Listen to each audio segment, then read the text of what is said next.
Hi friends, Venkatesh రానా ప్రధాన పాత్రలో నటించిన వెబ్ సిరీస్ రానా నాయుడు.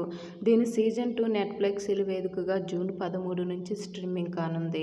అయితే 2013లో ప్రేక్షకుల ముందుకు వచ్చిన రికార్డు స్థాయిలో వ్యూస్ సొంతం చేసుకుంది రానా నాయుడు. అయితే రానా వెంకటేష్ ప్రధాన పాత్రలో నటించిన ఈ సిరీస్లో బోల్డ్ కంటెంట్ ఎక్కువగా ఉందంటూ విమర్శలు కూడా వచ్చాయి. తాజాగా దీని రెండో సీజన్ నెట్ఫ్లిక్స్ వేదికగా జూన్ 13 నుంచి స్ట్రీమింగ్ కానుంది. అయితే ఈ నేపథ్యంలోనే సీజన్ 2లో బోల్డ్ కంటెంట్పై కూడా ప్రశ్నలు మొదలయ్యాయి. ఇందులో ఆ కంటెంట్ను తగ్గించారా అని ప్రచారం కూడా జరిగింది.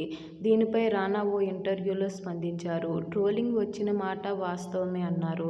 అయితే వెంకటేష్తో స్క్రీన్ పంచుకోవడంపై రానా గారు మాట్లాడారు. ఇందులో నన్ను, వెంకటేష్ని చూసి ప్రేక్షకులందరూ ఆశ్చర్యపోయారని, దక్షిణాదిన వెబ్ సిరీస్లో అంతగా ప్రాచుర్యం పొందలేదని, రానా నాయుడుకు ముందు నెట్ఫ్లిక్స్లో, అమెజాన్లలో ఇలాంటి తెలుగు సిరీస్లు రాలేదని, మిర్జాపూర్ వంటివి వచ్చినప్పటికీ అది డబ్బింగ్ సిరీస్ కావడంతో తెలుగులో అతి తక్కువ మంది మాత్రమే చూశారని, నేను వెంకటేష్ ఇద్దరం కలిసి చేశాం కాబట్టి రానా నాయుడు ఇంత భారీ ప్రాజెక్టు విజయం సాధించిందన్నారు.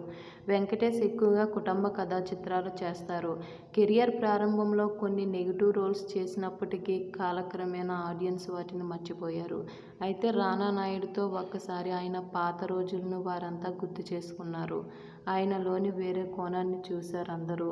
అది ఆయన నిజ జీవితానికి పూర్తి భిన్నంగా ఉంటుంది. ఇలాంటి కథతో వచ్చిన విమర్శలనేవి ఈ రంగంలోని సహజం. మేమిద్దరం ఈ సిరీస్తో స్నేహితులమయ్యామని చెప్పుకొచ్చారు రానా గారు. అయితే ఇక మేకర్స్ కూడా రెండో సీజన్ గురించి మాట్లాడుతూ కథకు అవసరమైన అంశాలన్నీ ఇందులో ఉన్నాయన్నారు. రెండో సీజన్లో భావోద్వేగాలకు ఎక్కువ ప్రాధాన్యతనిచ్చామని తెలిపారు. యాక్షన్, థ్రిల్లింగ్ డైలాగులన్నీ ప్రేక్షకులను ఆశ్చర్యపరుస్తాయని చెప్పుకొచ్చారు. ఓకే ఫ్రెండ్స్, ఈ వీడియో నచ్చితే లైక్ చేయండి, మా ఛానల్ని సబ్స్క్రైబ్ చేసుకోండి.